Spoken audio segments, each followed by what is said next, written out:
Hi friends, welcome to our channel. ఈరోజు వీడియోలో అయితే బీరకాయ పొట్టు పచ్చడి అయితే మీతో షేర్ చేసుకోవాలనుకుంటున్నాను. ఎప్పుడైనా బీరకాయ తీసినప్పుడు ఆ పొట్టును కూడా జాగ్రత్తగా స్టోర్ చేసేసుకోండి పక్కకి.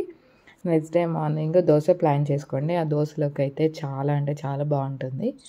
మా మమ్మీ అయితే చాలా బాగా చేసేదన్నమాట. సో అదే నేను కూడా ఒకసారి ట్రై చేద్దామనేసి చేశాను. అప్పటి నుంచి బాగుంది అనేసి ఇంకా కంటిన్యూ అయ్యాను అనమాట. సో ముందుగా అయితే మనకి ఆ పొట్టు వచ్చేసి ఇట్లా మొత్తం ఇట్లా కట్ చేసేసుకొని అది మాడకుండా జాగ్రత్తగా అటు ఇటు కలుపుతూ మనం ఫ్రై చేసుకోవాలన్నమాట. క్యాప్ అయితే అస్సలు పెట్టకూడదండి. కొంచెం పచ్చిదనం అయితే ఉంటుంది కదా, ఆ పచ్చిదనం అంతా పోవాలి కాబట్టి మనం అలానే క్యాప్ తీసేసి ఫ్రై చేస్తూ ఉండాలి. నేను ఇక్కడ సాల్ట్ అయితే తీసుకున్నానండి. సాల్ట్తోని కొంచెం ఈజీగా అవుతుంది కదా. మొత్తం అలా కలుపుతూ ఉండాలన్నమాట, మాడిపోకుండా. అంతా చూసారు కదా, కొంచెం లైట్గా కలరింగ్ అనేది అయితే చేంజ్ అవుతూ ఉంటుంది, బ్రౌనిష్లోకి వస్తుంది. అప్పటి వరకు కూడా సిమ్లో పెట్టేసి ఇంకా కలుపుతూ ఉండాలి.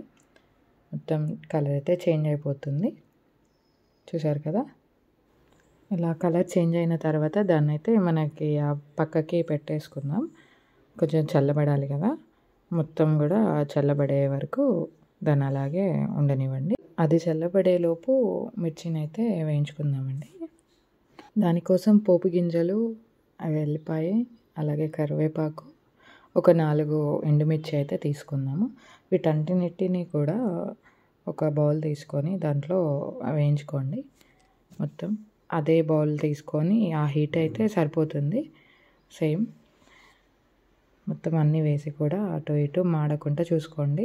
మిర్చి వెంటనే మాడిపోద్ది కదా, చేదు కొడుతుంది, తినలేం కదా. సో మొత్తం కూడా వేయించేసుకొని మిక్సీకి వేసేద్దాం. ఇప్పుడు అది ఇది కలిపేసి మిక్సీ వేస్తే చూసారు కదా, ఇలా ఒక్కలుగా ఉంటే మీకు ఓకే అనుకుంటే ఇలా కంటిన్యూ అవ్వచ్చు.